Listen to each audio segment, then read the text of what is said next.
이번 시간에는 현황도로로 맹지 탈출하기 네 번째 조례도로 지정하기입니다. 앞에서 조례도로 여러 번 말씀 들으셨죠? 조례도로라고 하는 것은 건축법 45조에서 조례로, 지자체 조례로 위임을 해놨기 때문에 제가 편의상 조례도로라고 설명하고 있는 겁니다. 건축법 45조에 이렇게 되어 있습니다. 허가권자는 제2조 1항 11호 남목에 따라 도로 위치를 지정 공고하려면 국토부령에 정하는 바에 따라 그 도로에 대한 이해관계인의 동의를 받아야 한다. 즉 건축법 도로로 지정을 하려면 법정도로가 아닌 비법정 현황도로를 건축법 도로로 지정을 하려면 토지 소유자의 동의가 필요하다 그 말입니다. 다만 다음 각 호의 어느 하나에 해당하면 동의를 받지 아니하고 건축위원회 심의를 거쳐 도로를 지정할 수 있다. 그러면 다음 각 호라는 것 어떤 거냐? 1. 허가권자가 이해관계인이 해외에 거주하는 등의 사유로 이해관계인의 동의를 받기가 곤란하다고 인정하는 경우, 그러니까 현황도로 소유자가 해외 거주 등 찾을 수가 없을 때 시장 군수가 봐서 정말 찾을 수 없구나 라고 인정한 경우, 이런 경우에는 조례도로로 만들 수 있다.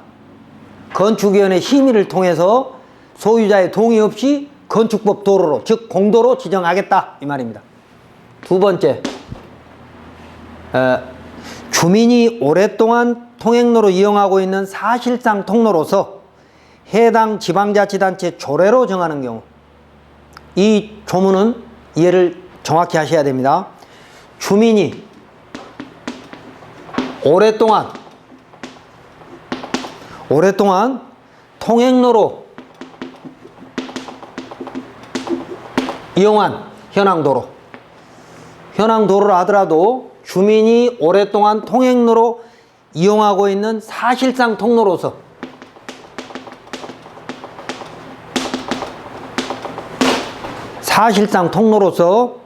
해당 지방자치단체 조례로 정하는 경우, 그러니까 각 지자체 건축 조례에 가보면 건축 조례에 가면 어떠한 경우에는 도로로 지정할 수 있다라고 정해져 있습니다. 건축조례. 그래서 2단계가 돼야 되는 거죠. 주민이 오랫동안 통행로로 사용하고 있는 사실상 통로이면서 건축조례에 있는 통로만, 그 지자체 건축조례에 있는 통로만 위원회의 심의로 동의 없이 지정할 수 있다는 게 조례도로입니다. 자, 그럼 이 조례도로는 어떻게 만들어진 거냐? 새마을 사업 때 만들어진 도로, 달동네 도로, 이해관계인의 도로, 여러 가지 복잡한 것이 있지만 도로관리대장에 등재 안 된 거. 사실상 공도인 것 같은데 도로관리대장에 등재되지 않은 거. 이걸 그럼 어떻게 처리할 거냐? 국가가 나서서 다 처리할 수가 없으니까 그 상황을 잘 알고 있는 지자체장이 판단해서 건축위원회의 심의를 공정하게 받아가지고 배타적 사용 수익권을 뺏어라 이 말입니다. 그런데 그 토지 소유자가 저항하겠어요, 안 하겠어요? 20년 30년 전에 새마을 사업이나 마을 주민 공동사업으로 쓰라고 배타적 사용 수익권을 포기했거나 아니면 사실상 기부 체납을 했는데 시가 소유권을 이전받지 못한 땅도 있어요. 그런 땅들을 상속자가 권리주장을 해버리면 시는 난감하죠. 그래서 그런 것들을 해결을 하라고 99년 2월 8일 날 법조문이 만들어서 99년 5월 9일 날 시행되어 가지고 지자체 건축조례에 그런 것들이 위임이 돼 있는데, 전국의 대다수 지자체가 이 조례도로, 그러니까 45조 1항 단서에 만들어진 조례도로의 취지를 몰라서 활용을 못하고 있고, 또 반대로 허가 신청자인 국민들이 굉장히 곤란에 처한 경우가 많습니다. 자, 그래서 지금이라도 건축 조례를 제대로 바꿔서 조례 도로를 잘 활용할 필요가 있습니다. 예를 한번 볼게요. 첫 번째, 조례 도로가 우리가 필요한 것은 첫 번째, 비도시 면지역은 지정할 필요가 없다 그랬죠, 아까? 비도시 면지역은 지정할 필요가 없어요. 그런데 비도시 면지역에도 허가도 있고 신고도 있었을 거 아닙니까?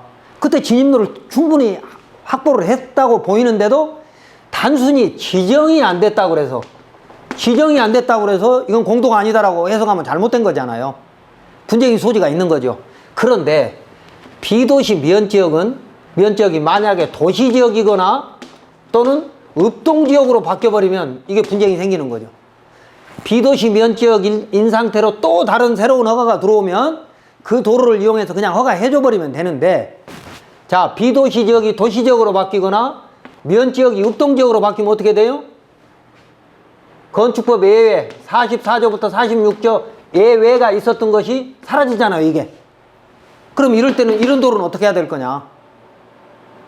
이 도로는 조례도로라도 지정을 해서 국민들 간의 싸움이 없도록 지자체가 적극 나서야 될 것이다. 두 번째는 92년 6월 1일 이전에는 신고 대상 건축물은 지정 안 했습니다. 신고 대상 건축물은 92년 6월 1일 전에 지어진 건축물이 굉장히 많죠. 그런데 그때 신고 대상 건축물은 진입로를 도로로 지정할 의무가 없었다는 거죠. 진입로를 도로 지정할 의무가 없었어요. 그러면 그 도로를 이용해서 지금 다른 사람이 허가를 넣으면 어떻게 되겠어요? 92년 1월 1일, 6월 1일 이후에 건축 신고 들어온 것은 지정을 하는데 반드시 그 이전의 것은 지정을 안 했다 이겁니다. 그러면 그 사이에 그럼 어떡할 거냐? 그래서 이런 도로는 다툼이 있으면 안 되니까 지정을 해야 되는 거죠. 건축법 도로로. 또 아까 1번에서도 얘기했지만 사후신고 건축물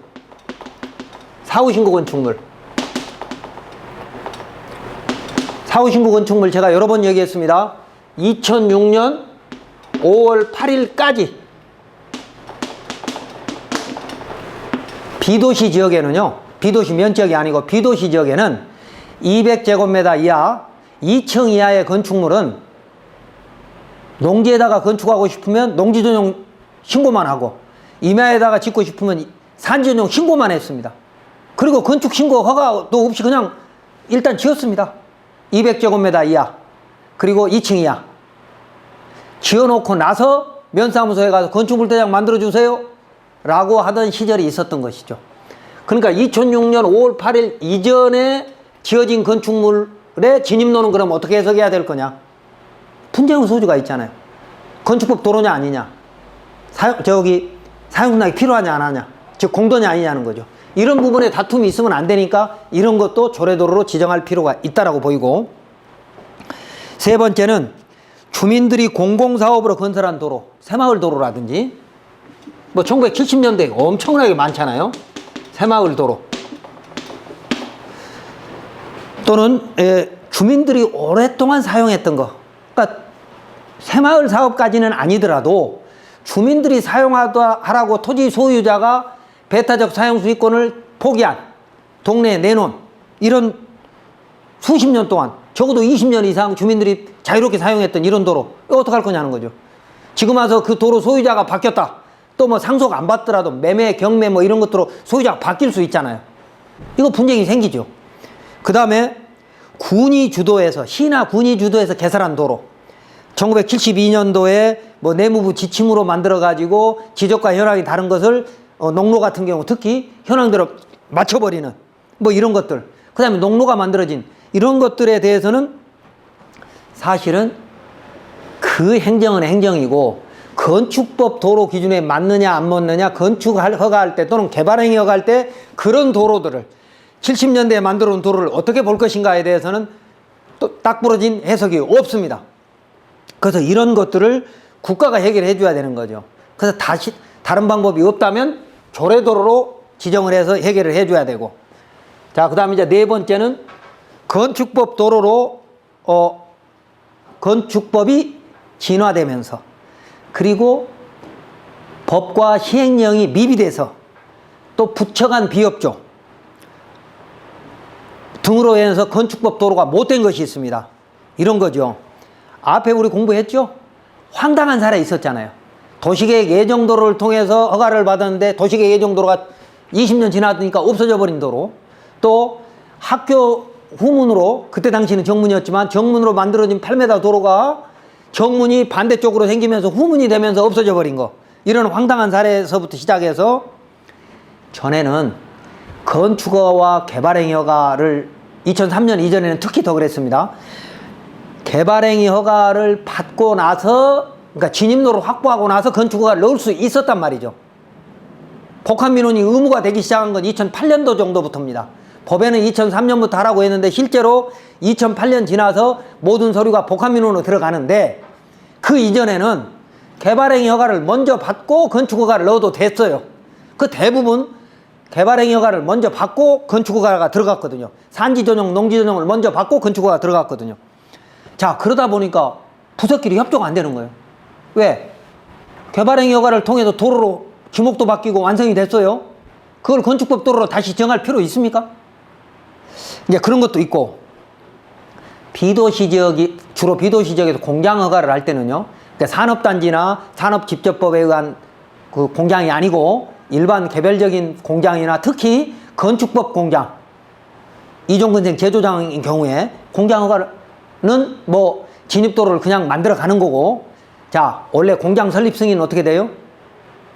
설립 승인 나오고 나서 개발행위에서 토목공사 다 끝나고 나면 건축허가 들어갑니다.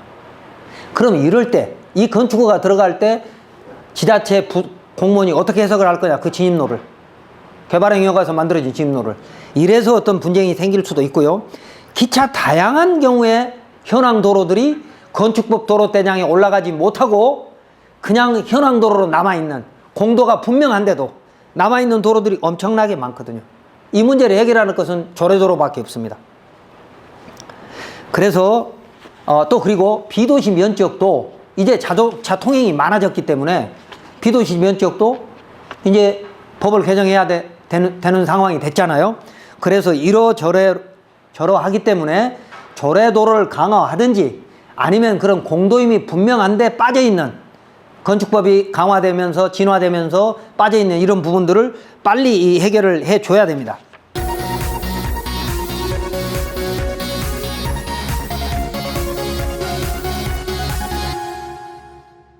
그런데 여기에서 가장 큰 문제가 뭐냐? 가장 큰 문제가 조례도로로 지정을 하고 싶어도 건축 조례에서 아예 잘못해놓은 것들이 있습니다. 조례도로로 지정을 하고 싶어도. 자, 예를 한번 들어보면 서울시 건축조례는 불과 몇 년 전까지, 그러니까 작년 5월 8일 전까지는 어떻게 돼 있었냐면, 서울시 건축조례 볼게요. 복개되는 하천, 복개되는 하천입니다. 국어, 또 제방도로, 하천 제방도로. 세 번째, 공원내도로. 이거 대부분 국유지겠죠? 이런 도로만 건축법 도로, 조례도로로 지정할 수 있다, 이렇게 돼 있었어요. 작년 5월 8일까지 2018년. 그러니까 이런 도로가 아니고 사유지 도로는 조례도로로 지정할 근거가 없었던 거죠. 그래서 작년에 서울시가 조례를 개정해서 이런 것들을 추가를 했어요. 뭐라고 돼 있냐? 도로 기능을 목적으로 분할된 사실상 도로. 사실상 도로 추가를. 그 다음에 사실상 주민이 이용하고 있는 통행로를 도로로 인정하여 건축허가나 신고하였으나 도로로 지정한 근거가 없는 통행로. 그러니까 허가나 신고에서 지정했는데 지정한 근거가 없다. 그러면 지금이라도 조례도로로 지정하라는 거죠. 그러면 허가나 신고 시에 지정한 근거가 있었는지 없었는지 어떻게 확인해야죠? 건축허가나 신고서에 보면 앞 시간에 설명했지만 건축물 배치도를 그려놓고 접도 의무는 어떻게 완성했다라고 하는 게 도면으로 그려가지고 허가 신청서에 들어가 있습니다. 그러니까 허가 신청서 때 이미 건축법 도로로 지정될 조건이 충분히 돼 있고 허가 신청자도 그걸 희망했으나 이러저러한 이유로 그게 만약에 근거가 없다. 그랬을 때는 지금이라도 지정할 수 있다라고 이렇게 서울시는 바꿨습니다. 여기서 조금 더 적극적이었으면 하는 바람이 아쉬움이 있지만 그래도 서울시 건축조례가 굉장히 많이 지금 앞장서 나갔고, 두 번째 세종시 것을 한번 보면 세종시는 이보다 조금 더 적극적입니다. 세종시는 공공사업으로 개설돼서 주민들이 장기간 이용하고 있는 사실상 도로. 세종시는 서울시보다는 조금 더 구체적입니다. 공공사업으로. 공공사업이라는 게 뭐 새마을 사업부터 시작해서 많은 뭐 주민 수거 사업을 포함해서요. 주민들이 장기간 이용하고 있는 사실상은 도로. 이건 그냥 건축물 도로대장이 없고 공도가 아닌 것처럼 보이더라도 이런 것은 그냥 공도로 지정해버려라 이 말이고, 5호 이상의 주민들이 수년간 통행로로 사용하고 있는 경우가 인데 유일한 경우, 5호 이상의 주택이 가구가 이용하고 있으면서 유일한 통로인 경우, 이건 소유자 동의 없이 지정할 수 있다는 거고, 세 번째는 도로 사용 목적으로 통행하고 있는 국공유지. 앞에서 제가 설명했던 하천 제방 국어, 농로, 공원 뭐 이런 도로 국공유지를 얘기하는 거고, 그 다음에 네 번째는 주민이 사용하고 있는 통로를 이용하여 주민이 사용하는 통로를 위해서 허가나 신고된 사실이 있는 건축물의 진입로로 사용하는 도로인 경우. 여기는 조금 더 완화된 거, 세종시는 그러니까 주민이 사용하고 있는 통로입니다. 여기는 주민이 사용하고 있는 통로. 아까는 서울시는 어떻게 되어 있냐면 사실상 주민이 이용하고 있는 통행로를 도로로 인정하여 허가나 신고를 했다라고 되어 있는데 세종시는 그런 내용이 없습니다. 주민이 사용하고 있는 통로를 이용하여 허가나 신고된 사실, 훨씬 폭이 넓죠. 그러니까 지자체장이 지금 건축위원회가 결정할 수 있는 폭이 훨씬 넓다는 거죠. 그래서 조금 더 적극적이고, 그 다음에 이제 경기도 이천의 것을 보면 앞에는 이른 주민 통행로로 사용하고 있는 경우 관계부서와 협의 후 이상이 없는 관계부서와 협의, 즉 뭐요? 하천은 하천관리부서, 제방은 제방관리부서, 공원 내 도로는 공관리부서, 국어나 철도 그 밖에 국유지는 관리하는 부서에 협의가 돼서 이상이 없을 때는 조례도로로 지정할 수 있다 이거고, 두 번째는 주민이 사용하고 있는 통로로서 그 통로를 이용해서 허가나 신고돼서 건축물이 건축된 경우, 건축물이 건축이 됐다는 거죠. 그 통로를 이용해서 그걸 허가권자가 지정한 근거가 없더라도 그러니까 유일한 통로인 경우에는 더 말할 것이 없는 거죠. 그 길밖에 없으면 그럴 때는 조례도로로 지정할 수 있다. 반면 두 군데 정도 한번 조금 모자란 부분 한번 설명해 보겠습니다. 하나는 충남의 어느 도시입니다. 이게 좀 잘못된 것이니까 시 이름은 밝히지 않겠습니다. 건축조례 2005년에는 세종시처럼 돼 있다가 2007년도에 서울시 2018년 것처럼, 즉 그러니까 국공유지만 이렇게 제한을 해버렸어요. 그러니까 2005년도에 처음에 건축법에 조례도로 지정 근거를 만들 때는 충남의 어느 도시가 이해를 하고 나서 세종시처럼 허가받은 사실이 있거나 주민이 뭐 통로로 쓰거나 이런 경우에는 허가가 가능하다고 그렇게 만들어 놨다가, 사실상 주민이 오랫동안 사용하는 통로는 가능하다고 했다가 2007년도에 이걸 빼버렸어요. 빼버려갖고 국공유지만 남겨놨어요. 그러면 그 지자체는 아마 싸움 나죠. 굉장히.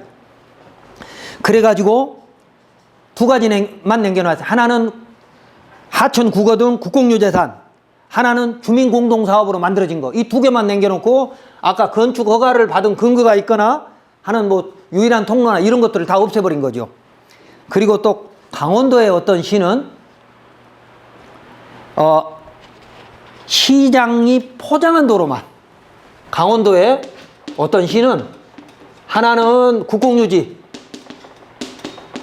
여러 지자체처럼 하나는 시장이 포장한 거, 이 두 가지만 건축도로를 할 수 있다는 이겁니다. 그럼 나머지 도로는 그냥 주민들 분쟁을 아주 방치하겠다는 거예요. 이렇게 형편없는 지자체들도 있다는 겁니다. 자, 이거 조례도로 한번 정리하면 이런 겁니다. 건축법이 99년도에 개정이 돼가지고 조례도로를 지자체로 위임해 주었는데, 많은 지자체가 공익성과 도로의 공공성을 이해해가지고 현황 도로를 건축법 도로로 흡수하려고 하는 노력을 해야 되는데 하지 않고 조례를 그렇게 형편없이 만들어 놓은 부분들이 있기 때문에 지금이라도 건축법을 개정하거나 아니면 지자체 교육을 통해서 지자체 건축조례에 정해진 도로를 좀 적극적으로 해결하려고 하는, 분쟁이 있는 현황도로를 지자체가 나서서 적극적으로 해결하려는 노력이 필요하다. 자, 그리고 다음 페이지에 보면 그 서울특별시나 광역시, 도청, 대도시 조례를 제가 요약해 놓은 표가 있습니다. 이건 여러분 지자체 것은 여러분 지자체 건축조례를 보시면서 확인해 보시기 바랍니다.